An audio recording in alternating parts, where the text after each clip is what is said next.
It's time now for the award-winning #1 local talk show in Northeast Pennsylvania, The Sam Lesante Show. Now here's your host, Sam Lesante. Well, folks, we're on the road to the 2016 election. I told you we're going to have a series of giving you information on what's happening, and then you decide that very important day in November. Please do vote. As you can see, my desk is always loaded with stuff, but today I have, this is going to be a 1 hour special, and it's probably it could take 2-3 hours on it. It's something that we're not hearing about in the election. Maybe we will towards the end. We haven't heard about the abortion issue as to, you know, why, where do they stand, where does Trump stand, where does Hillary stand on the abortion interest. So what I thought we'd do today, folks, is give you an education. Give you an education, okay? Not going to yell as much as I'd like to, but I'm not. You know, I'm a pro-life guy from day one. And I also want you to know this.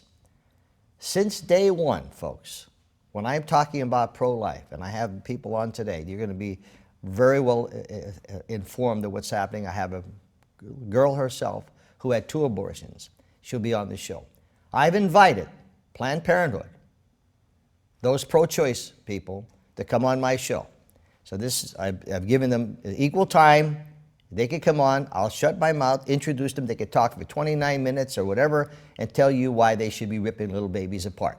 I guess I shouldn't have thrown that in. But anyway, today we have a very informative show. Informative show, okay? So you could get a better understanding of what this abortion issue is. Now, how about those people who say to me, Sammy, that's only one thing. We have the economy, we have terrorists, we have this. You're right, okay?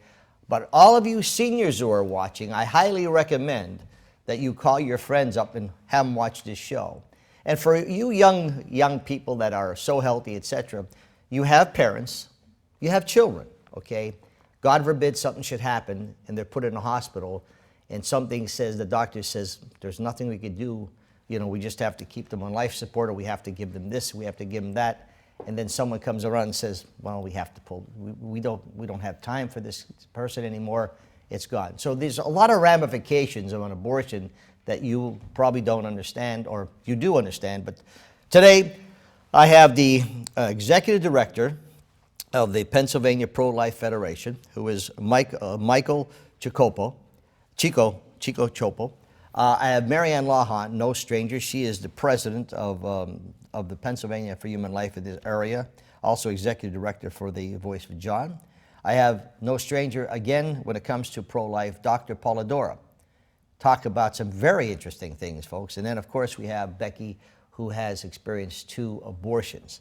Michael and Maryann, nice to see the both of you. Good to see you, Sam. Thanks. Sam. This is an interesting show. I said to you, Maryann, when we were talking, I don't know if we're going to get anything, you know, if we're preaching to the choir or whatever, but the seriousness and the very concerning things that happened with these abortions, you know, Mother Teresa said one of the worst things that ever happened in this world was the abortions. In fact, when the Wade versus Roe bill was approved, you know the statue of Fatima, the statue that they bring around? Yes. That's when the actual tears came down the Blessed Mother's face. And, of course, you had all this skepticism. That wasn't tears until they really found out they were tears. So that's how severe this really is. And we need to preach to the choir, Sam, because what we know is that in the last election, Catholics voted for the pro-abortion candidate.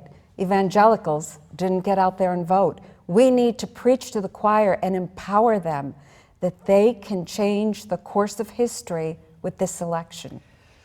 Michael, and you're so right, Maryann. Michael, your organization, okay, I know I spoke to you at the event that we had here this year that Bishop Bambera has. What is your organization? Well, the Pennsylvania Pro-Life Federation has been around since 1979, and it is a federation of about 44 different pro-life groups, chapters of the Pennsylvania Pro-Life Federation around Pennsylvania. We're affiliated with the National Right to Life Committee, and we are the only single-issue statewide pro-life organization in Pennsylvania focused on abortion, infanticide, and euthanasia. Those are the key issues that we work on. And we work to educate the public about those things and to work for law and public policy that supports the right to life. Okay, so give me an education. Okay, so tell me, I ask you, so, okay, tell me, what do you tell me about abortions? How do you educate me?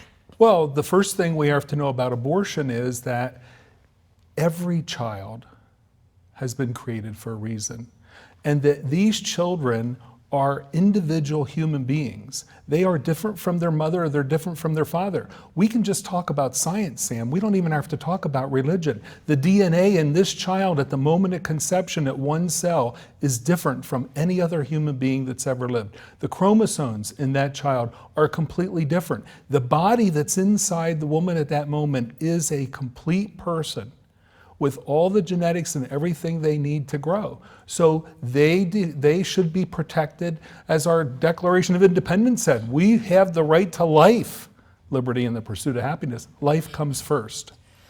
So now you have the teachings. This is interesting. A young girl who is a senior, now is in college, was going to church, and then what happens when they go to college, they figure they don't need church anymore. I don't know what that happens. Some of them do. But she said she was, very, pro-life. And then she had one of those liberal teachers who said, really, it's a mass. It's not really a formed baby, when you conceive. So you have a mass there for two months or 3 months. So believe me, it's perfectly okay. Just abort, whatever you want, because it's not like a human body. This is what a professor told this young girl who is in college. Okay.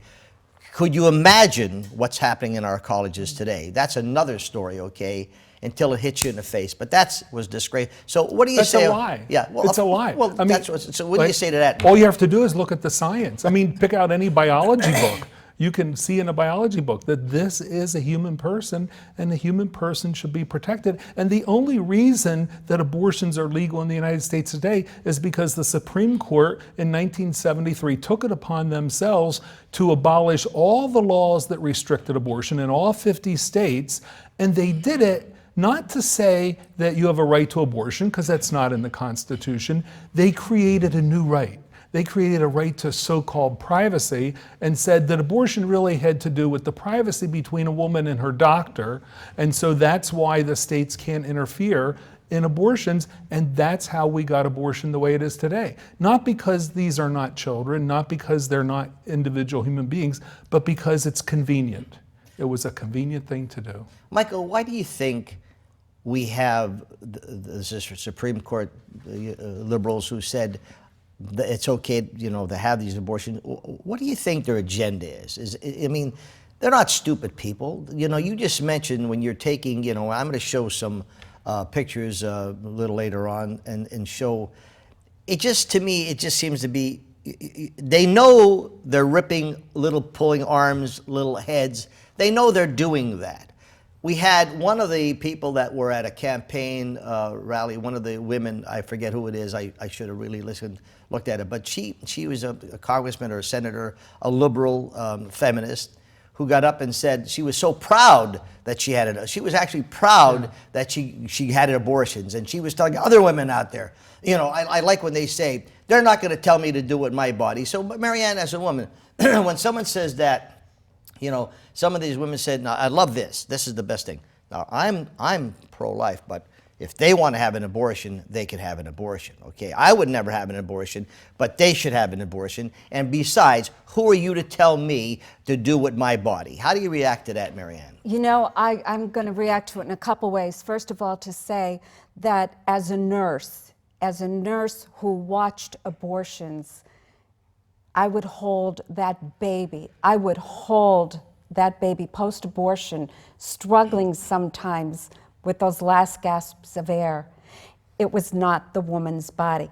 I represent myself as a pro-life feminist. I am for equal rights and the equal opportunity to have the same wage. There's many issues that I address as a feminist.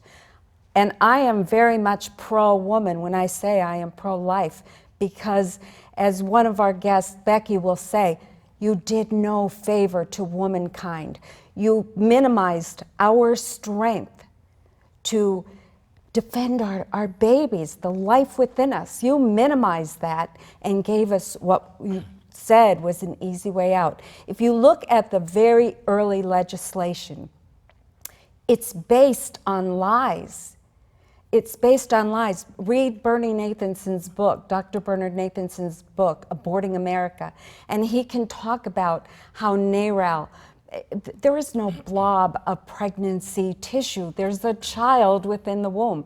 There's a POC. It was taking the humanity, a product of conception, or a POC was the buzz term at the time. They took away the humanity of the child, and they took away the strength of its mother. That's not pro-woman, it's not pro-child. When I see these campaign ads, you know, I'm for children, and I'm not going to name any politician. Oh, I will. I'm for. I will. Okay, well that's. What disgusts me. I'm for children. Yeah, children. There's yeah. 59 dead, 59 million dead children. The hypocrisy of Hillary hugging a child, the hypocrisy of her telling us that she is for children. What child are you for? What child are you? Little John? But she yet, even, and I'll discuss it with Frank when he comes on, she voted, against the partial abortion plan. She is funding more money to Planned Parenthood to have more abortions. But she wants to hug a little black girl and say how much she loves them. That, to me, is total hypocrisy. And yet Planned Parenthood clinics are in primarily black areas. The majority of abortions are African Americans. That's correct. Okay. And so for racism, feminism, all these things, I am going to take the high ground at the poll. Your experience with John. The Voice of John, which I highly recommend you should watch. It's on the website. Tell us your experience with John. I was working in a hospital out in West Virginia, and I had done a year in cancer oncology. After that, I thought, I enjoyed it, but I wanted a break from it, and so I took a position in the obstetrical unit. And I was so excited. I will see life, its first breaths. After a year of seeing, and it's an honor to see the last breath, but I needed that change. My very first night, I'm going through the OB unit, and I'm checking everything. I have my little clipboard with me. I want to make sure I'm doing a good job, And I check the labor room, the delivery rooms, the wait areas. I go in to check that the dirty utility room area was cleaned up, and there I found a child, a little boy. I went to get help. I could see he was still alive. I heard a little sound, a little purring sound, and I went to get help. I said, I just found a baby in the dirty utility room. Oh, they said, that's an abortion, just let it go. And for a moment, I thought perhaps somebody had a miscarriage. Perhaps did I think I heard a sound, and I went back and once again tried to get help, and then realizing this is Roe versus Wade. This is what we've done. And I went back into the room. I picked him up. I wrapped him in a little blanket.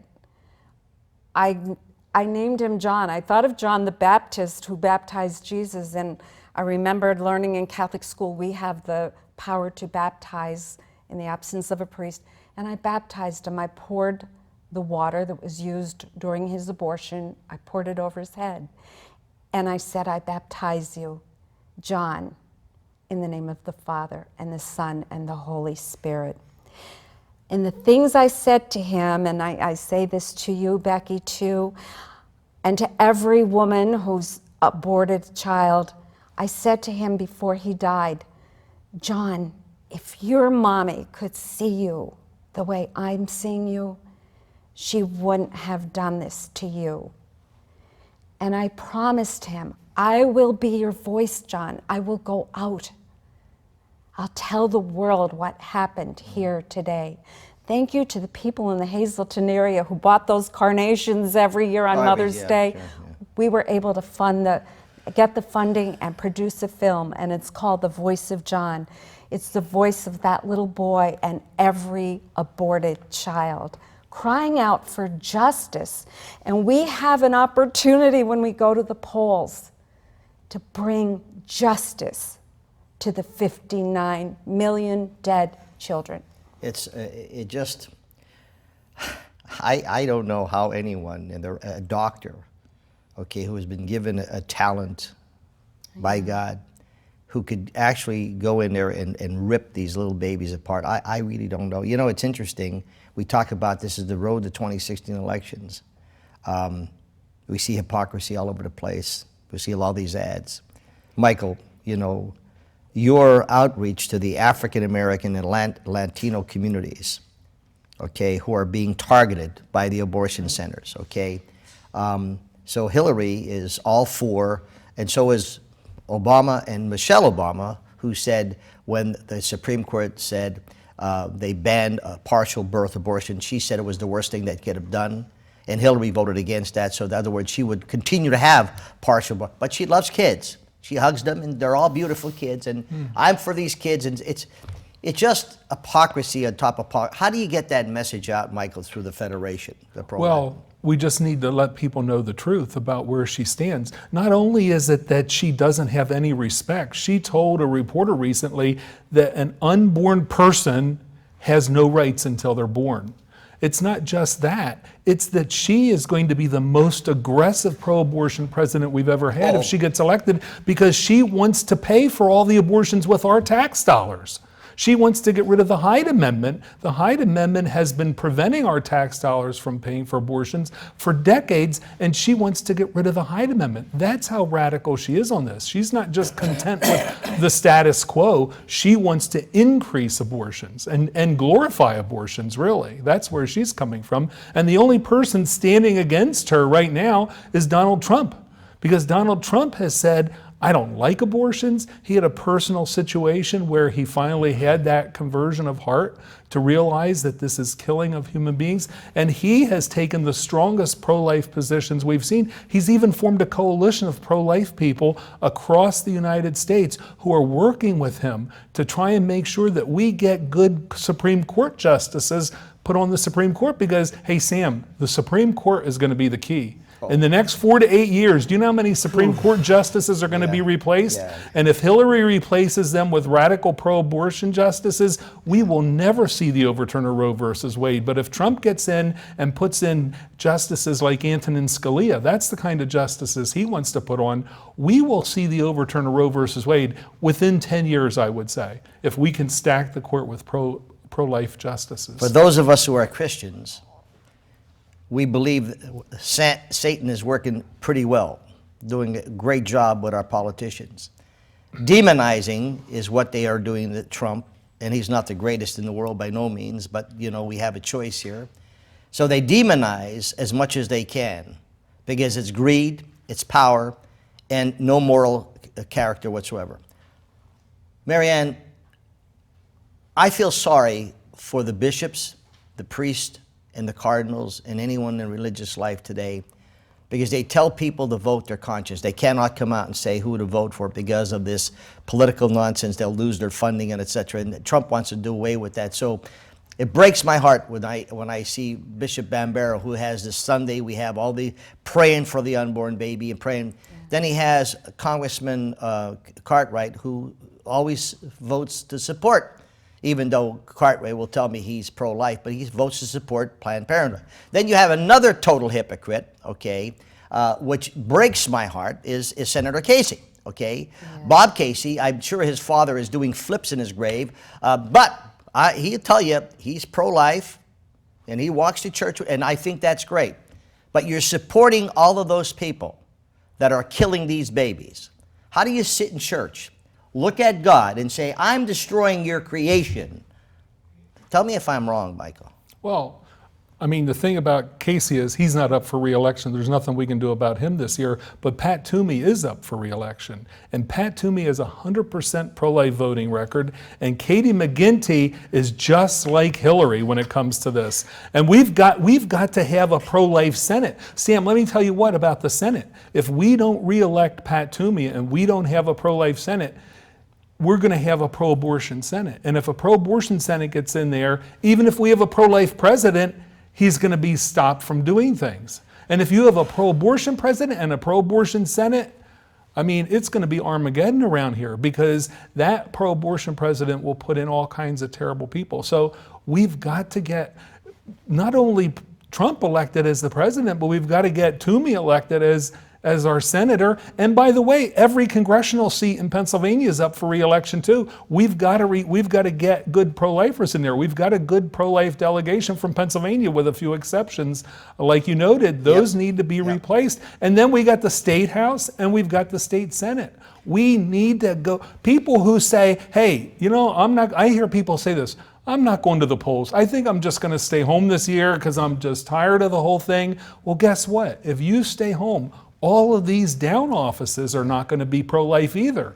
And we've got to get pro-lifers in all of them. But remember, one of the things that we have to look at, there's a lot of people that are, oh, Donald Trump, really? You know, or, yeah, sure. And if you cannot go and sincerely vote for somebody, then go and vote against somebody, and be a constitutionalist. Which of these candidates will defend the basic constitutional right to life? Let's look at religious freedom. There's more than one issue here. The assault on religious freedom will be unprecedented. Oh, it'll be this. But you know what? It's only abortions. That's what they tell me. Sammy, you make a big thing about this abortion. We're worried about the economy, the terror. I mean, come on, Sammy, stop making. Well, folks, I don't know how important life is until you get sick and you have cancer or something like that. All of a sudden you're praying and you're asking God for help if you're a Christian.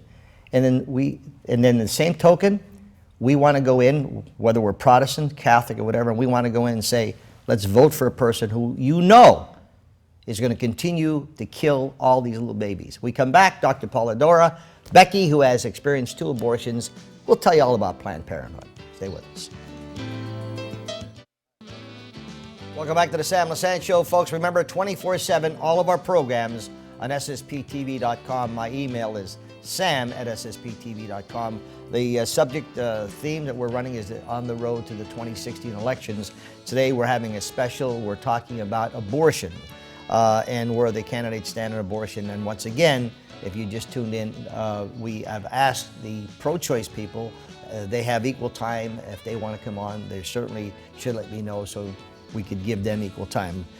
We had on, we'll bring him back, Michael Ciccocioppo, who is the executive director for the Pennsylvania Pro-Life Federation, and we had Maryann Lawhon, who is the director of Pennsylvania Human Life, also the executive director for the Voice of John. We will have Becky coming on. She experienced 2 abortions. But right now I got Dr. Frank Polidora. Frank, how are you? How are you? Good, I'm fine. Always nice to see you.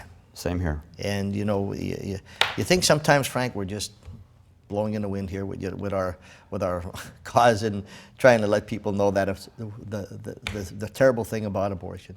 Well, if you don't fight, you'll never have a chance of winning, okay? And if you do fight, they have a chance of losing. And we're on the right side. We're on the side of truth. You know, you told me to look into some things for this episode, so to speak. The thing is about abortion, as far as the people that do it, it's a lie.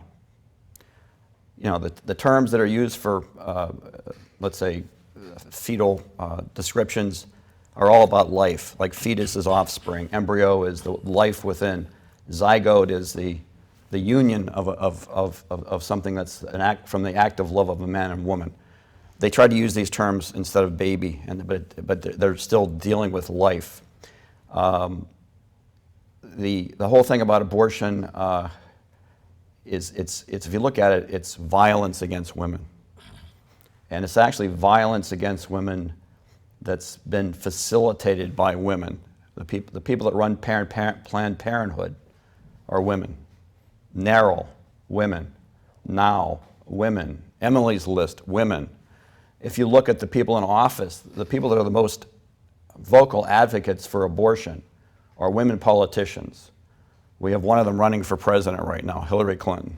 We have one running for U.S. Senator in Pennsylvania, Katie McKenty. If you look at, people can look into these organizations, I think it's the NARAL site, you can see the number of women that they've recruited. Barbara Boxer, I think Nancy Pelosi. Actually, the lady that's in charge of Planned Parenthood, Richards, she's the daughter of the governor of the ex-governor of Texas that was a very strong abortion advocate. And she actually worked for, and actually this girl now that's in charge of Planned Parenthood worked for Nancy Pelosi. What I'm saying to people out there, this is very, very interesting. If you read the history of abortion, the changes and things like that, there were women looking into it, let's say early in the 60s. Interestingly, from my reading, it may be that even Margaret Sanger was not pro-abortion, which I find kind of interesting. But Planned Parenthood was kind of taken over by the abortionists. Men were actually involved in getting this abortion thing going. I think Maryann talked about the book by Bernard Nathanson. I think he committed, gosh, I don't know if it was 70,000 abortions or something in his career. But he was instrumental in setting up NARAL, as was another guy. What's my point? My point is that women, you're being lied to by the people that are pro-abortion. This is not freedom. This is violence against you. It's violence against your child. It's a double murder. Your child's being murdered, and maybe your conscience is being murdered. Frank, when we talked about substance of people, okay, and what they stand for, we have the persons. Certainly Trump has his concerns, but as Maryann said, you got to vote against a person who is going to inflict all this bad stuff. Hillary Clinton voted against the Partial Birth Abortion Ban Act.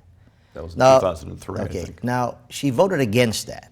What is partial birth abortion?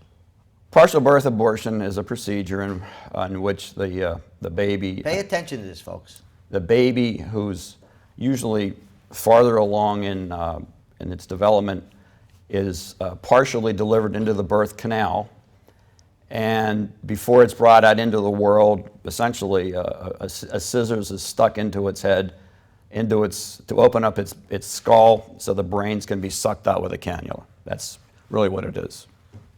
That's it, right? I mean, that's partial birth abortion. Yeah, it's quick, bam, now, there it is. Frank, how is it possible for someone to say, that's okay with me and that should be allowed? I mean, what you're saying is... What I'm saying is Hillary Clinton voted against that ban. Right. She said to me, when you vote against something, that means you're for it. How could you, in your right mind, then you go and hug all these young kids and the ad that's out, which is a complete hypocrisy. Okay, how do you do that, Frank? Well, if you're a person without principle, you do it. Okay, if you're a person that's not logical, you do it. If you're a person who realizes this is a way to gain power, you do it. If you look at something, there's a book that everyone should read. It's called How to Kill 11 Million People. Now, how do you do that? You lie to them. Of course, okay? And that's what they're doing. Okay, the Right. demonizing of Trump. Now you have Tim Kaine, okay, who is a Catholic. Now he wants to change the Catholic laws. It's he thinks that it's okay for him to be. He also opposes the ban on late-term abortions, in which the lives of preborn babies at 5 months gestation are protected. Pence supports it. He opposes it. He is 0% on pro-life, but a Roman Catholic. No, he's Roman, all right.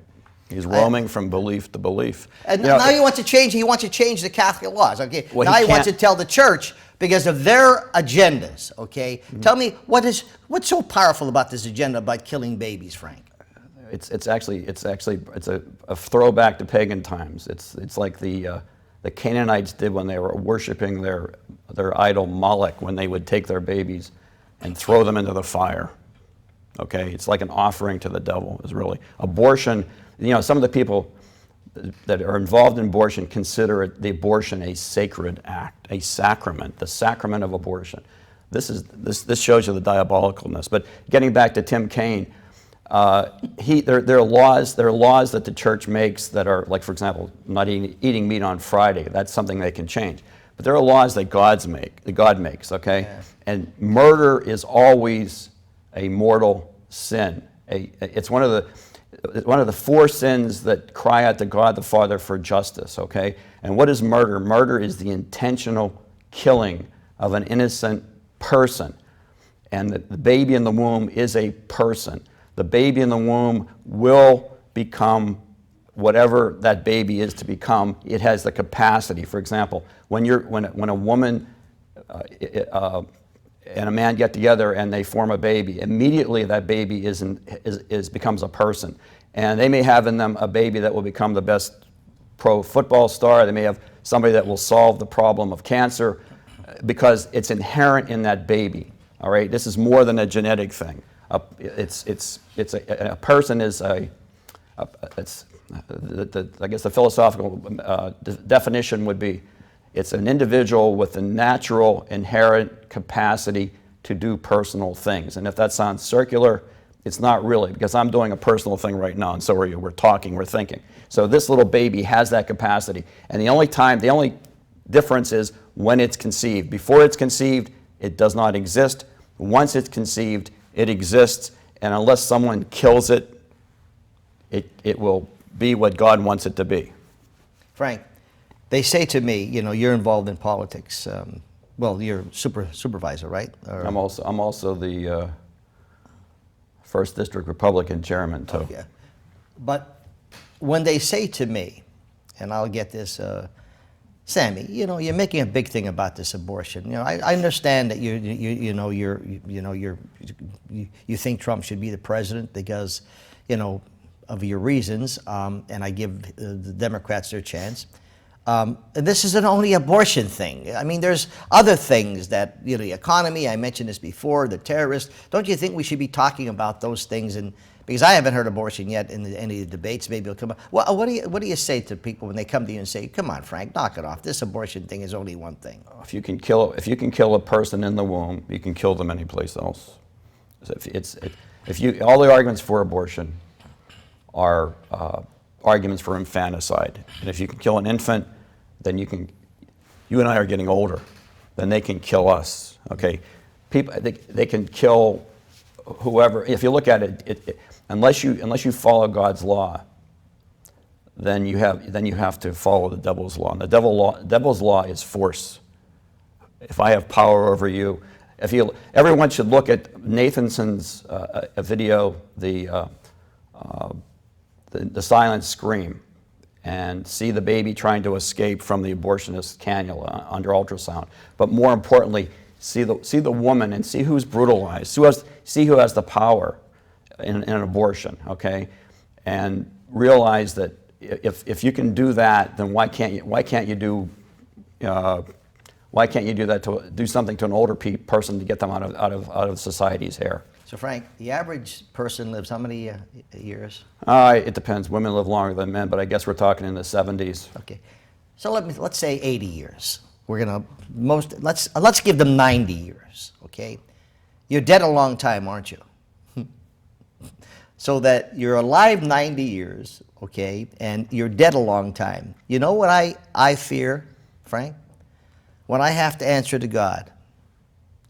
And I have to tell him, okay, if I was a pro-abortion person, yes, I killed your creation.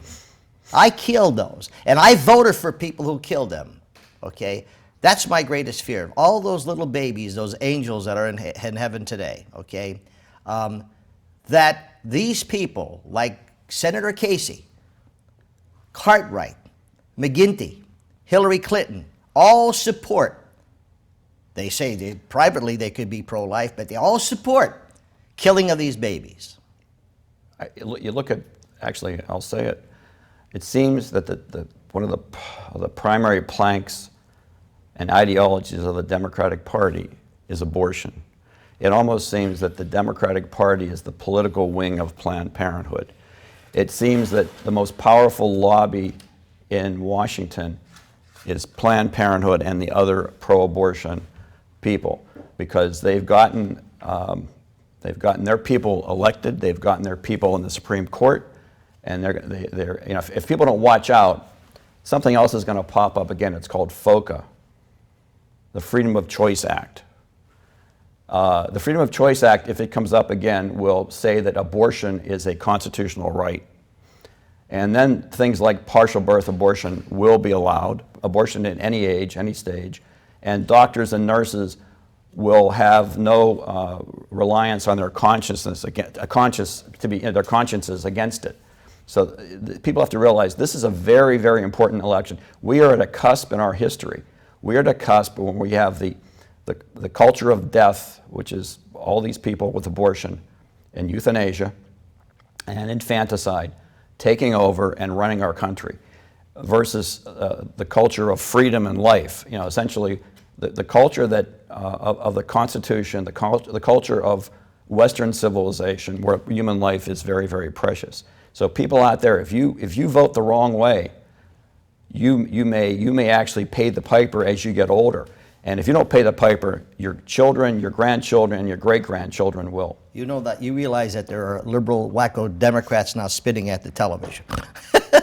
I mean, you realize that we have these people that are bouncing up and down because we're telling them about what these people who are killing babies, and especially the Catholics out there who have to have a conscience, vote, but have a conscience. Frank, thanks for coming on the show. Thanks I said we could go on a long time. You've always been there, and you know, we'll keep the fight going, Frank. That's what we have to do. That's right. We're going to come back, folks. We're going to talk to Becky, who had 2 abortions. We'll bring Maryann back and Michael back, and we're talking about education.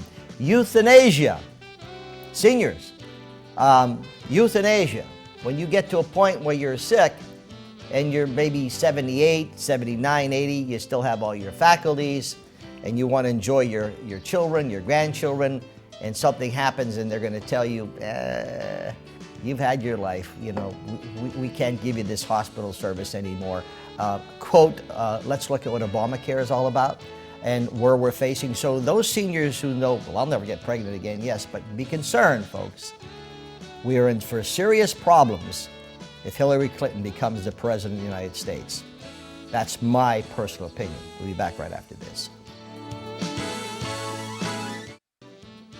Welcome back to the Sam Lesante Show, folks. Remember, 24/7, you can watch all of our shows, particularly this one, on ssptv.com. On the road to the 2016 elections, we're talking about abortion. Folks, something that is very important in our lives, and sometimes people think it's just that, so it's abortion. Back on the show is Maryann Lawhon, Michael Ciccocioppo, and joining us now, we had Frank Polidora on. Joining us now is Becky. And Becky, thanks for coming on the show. Thank you for your invitation. Story about Becky. Becky, you had 2 abortions, correct? Yes. Okay. So tell me your story, Becky. Tell me what happened, you know, pregnant. Tell me your story. I lost my first child to abortion at 15, and it was forced on me by my much older boyfriend, who drove me there and dropped me off and drove away.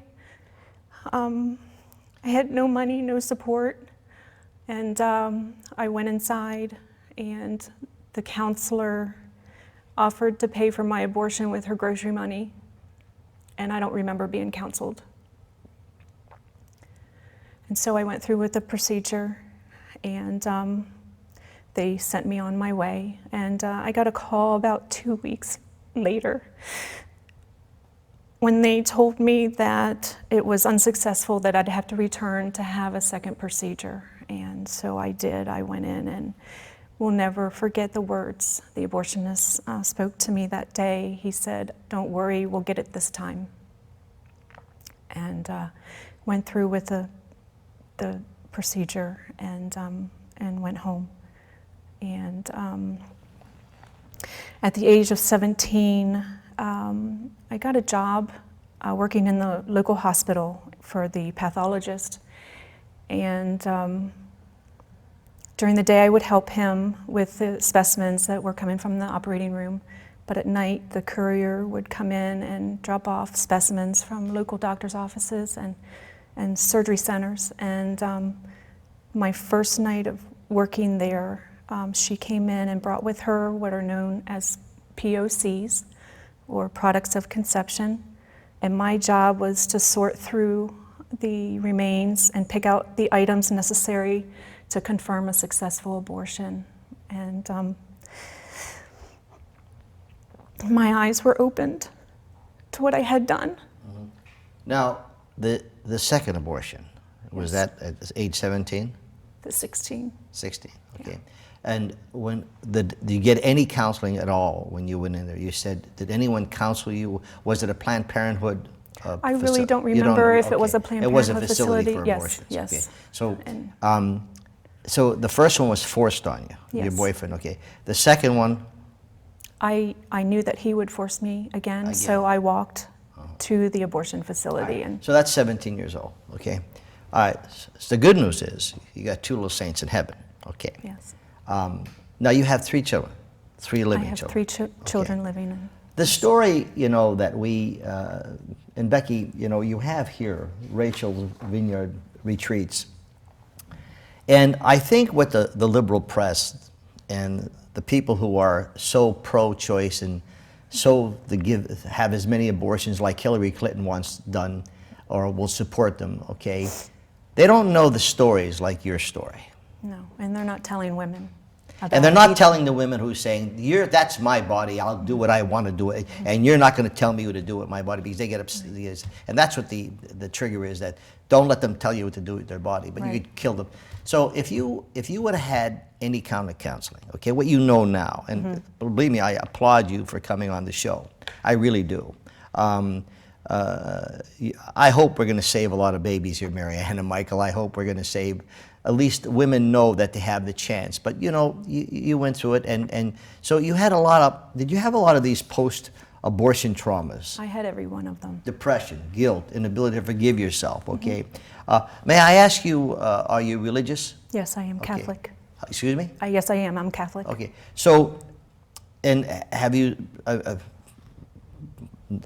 have you spoken to a priest or any clergy about? Yes. Yeah. Well, I was not baptized into the Catholic Church until my second son was born. Okay. I was 23 at the time, and then I knew that I was forgiven through baptism, but I took it to the confessional anyway, right before my Rachel's Vineyard retreat. And certainly that must have made you feel good inside. I mean, It you still did. have the scar, but I mean, the point makes you Yes. feel, and that's great. And I think anybody who has had abortions, certainly went up. I am not pointing any fingers. I'm just saying there's help out there. You have the Rachel's Vineyard retreats, and it's something, folks, that you would definitely. It's a number that's, if you had an abortion, 1-877-HOPE-4ME. It gives you an opportunity. But did you have suicidal urges? Yes, right after my abortions, I started cutting. I was still in high school. I was having suicidal thoughts then. I hated myself. I hated the situation that I was in. And then eventually I tried to go on with my life, joined the Air Force, got married, and my marriage, it was hard. It's been a hard journey. 25 years of suffering from those symptoms that are listed there, every single one of them, and not knowing what was wrong with me. My marriage was falling apart because we didn't connect it to my abortions. We didn't know what was wrong. And I remember saying to my husband one day, I think I figured it out. I'm possessed. And I truly believe that I really was, because abortion cuts deep. It cuts deep into the heart and deep into the soul, and it allows Satan to seep in and reap havoc. And he causes despair, he causes all those negative things that I'm sorry, I'm just... No, I appreciate that, and believe me, I said I certainly applaud you for coming on. You know, sometimes Maryann, Michael, Frank, and I could say what we want to say, but you've experienced it, and there are people out there, women, and I can imagine, maybe I'm wrong, how your heart must break when you hear these politicians supporting all of the people who have abortions, and particularly when you have a person like Hillary Clinton who voted against partial birth abortion, yes. And she's coming across as she cares for all these young children and all these people, and yes. The word is demon. Mm-hmm. They demonize the people that are trying to, you know, protect life. Isn't that something in this country today we have to actually go and fight? We have to have shows like this to let people know that killing unborn babies, whoever thought of that? I can imagine how you must feel watching a commercial or seeing those things and saying, if they only knew those women yes. who have suffered like you. They don't show those stories, do they, Becky? No, they don't. They don't want women to know. Women are being deceived, and it's all about the abortion dollar, and it's all about the power. And millions of men, we haven't mentioned the men, but millions of men are suffering because they are told, this is my body, my choice, and these men are, you know, powerless. So, Becky, you know, if you're in Mass, you go to church, or if you're Protestant, and sometimes more of the evangelicals, the Protestants are more pro-life than some of our Catholic friends are, okay, which is, you know, how do you feel when you know, when you're at church and you have a person next to you who is a Catholic, mm-hmm. and they say to you, I'm voting for Hillary? Yeah, most of the time it's because they're uninformed. Mm-hmm. And it's our job to inform them. And you just, all you can do is pray for their conversion of heart. Mm-hmm. That's why I pray for Hillary every day. Mm-hmm. And I pray for Obama every day. Mm-hmm.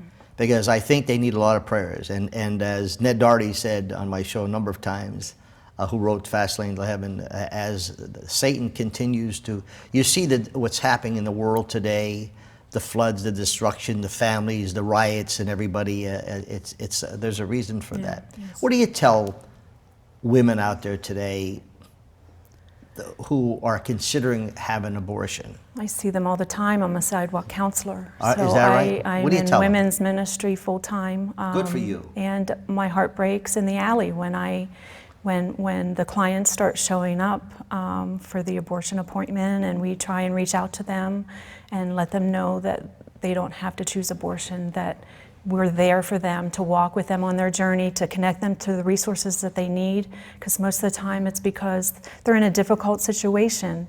They can't see past their crisis. So we try and you know, we'd like to, you know, pull them aside, get them away from that abortion facility and get them into a safe place where we can talk with them and to see what their needs are, and to pray with them and to make those connections for them. And speaking of that, going back to our discussion, Michael, where they say, you know, I have a liberal wacko friend of mine, and I say that respectfully. Yeah, you want to have all these kids, you Catholics want to have all these kids, but who's going to take care of them? You know, you're not going to take care of them, you just want to have the kids. So let's have the abortion so these kids don't suffer. What do you say to that, Michael? Well, I would say, I would take my parents as an example, because my parents got pregnant in high school, and they got married, and 6 months later I was born. And then 12 months later, they had my brother Steve, and 12 months after that, they had my brother Bob, and my brother Dave, and Dan, and Pete, and Ann, and Marty, and Linda, and Kevin, and Paula, and Adeline, Barry, and Amy, and Francis. My parents had 15 children. My dad worked for the post office. Wow. He moonlighted repairing small electrical appliances. Mm-hmm. And in my house growing up, we never thought that we were deprived of anything. You sound like McGinty, though. I like her ads, you know. My brother married Joseph, Peter, Paul, and everybody else, but yet she's there to support abortion. Yeah, you know, you would think, Maryann, that here's a girl, okay, who comes from a family, a beautiful family probably, okay, and yet she's there for abortions. But I'm not for abortions. But if you want to have an abortion, you can have it. I don't see the sense of that. I can't imagine life without any one of my siblings. Yeah. But apparently Katie McGinty, who wants to be our U.S. Senator, it's okay with her, I guess. If her mother had chosen abortion for one of her siblings, I guess that would be okay for her. I don't get that. Becky, what would you tell Katie if she was sitting next to you? I think Katie's suffering deep down inside. I think there's a good possibility that she herself had an abortion and that she's trying to justify for her abortion by supporting That's other what you women. think? That's what I think, yeah. What would you say to Hillary? I think the same about Hillary. In fact, I think that we know Hillary has had several abortions. That's what I heard. I've not. We don't know this for fact. We don't know this for fact. But If it is true, okay, you would think that they would feel like you feel, that this is something that's wrong. The Becky, conscience is numbed by Of course it abortion. is, yes. You numb your conscience because Yes. the alternative is to have the guts to do what Becky just I did love it. and I love say, one quick story, Maryann. Folks, I told you the story before. I was going to show you some pictures, but you get the picture. Maryann, we did a show a couple of years ago, way back. I'm in my office, and my secretary comes in and says, there's a girl out here. She wants you to come out there. You're responsible for her kid. Now, that shocks the crap out of you. And I said, what? Yeah, you're responsible for her kid, she said. So right away I run out, and here's this teenage. She must be maybe 17 years old. She's holding this beautiful baby, okay, 6-month baby. And she said, Mr. Lesante, you're responsible for my baby. And I said, why? She said, well, I'll tell you why. She said, well, I'm gonna hold him. It was beautiful, blue eyes, beautiful little boy. And she said, when you had Maryann Lawhon, you were talking about, I was scheduled to have an abortion the next day, and you were talking about it, et cetera, and I finally went to get counseling, et cetera. And here is what I was going to abort. right. I was going to kill this little boy. Hillary Clinton would have thought, it's okay. McGinty thinks it's okay. Casey thinks it's okay. Cartwright thinks it's okay. See, now they don't particularly believe themselves, I understand, but they'll support people to kill them. Michael, for the likes of me, I will never understand this, but to me, life is the most important thing that you could have. I don't care money, I don't care what it is. Frank Polidora saw a lot of sick people in his times. People who have cancer, people who are sick, right away they want to pray, etc. Becky, you are to be congratulated for what you do. Keep up the good work, and I will pray for you as well. thank you. Maryann, it's always nice seeing you. Thank you so much for having us. And Michael, we could have, I told you, we could have a 3-hour show here. We definitely Frank, could. Thank yes. I'd like to actually get that emergency number out there. Folks, this is a, if you took abortion pill, this is the reversal number. I didn't know this. You can reverse the abortion You have pill. 24 hours to 24 reverse hours. the first pill. It's 877-558-0333. That's 877-558-0333. You know I run this show a number of times. It's also on the website. I highly recommend you have people listen to it. Folks, I've invited Planned Parenthood to come on. They could have their say. I'll shut up, let them talk about why they feel it's that.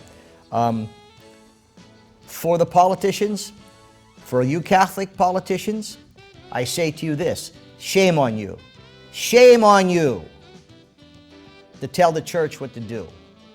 That you say under the disguise that you're pro-life, and you want to go in church and say you're pro-life, but yet you'll vote for the people that kill all these babies. Shame on you. We'll see you next time.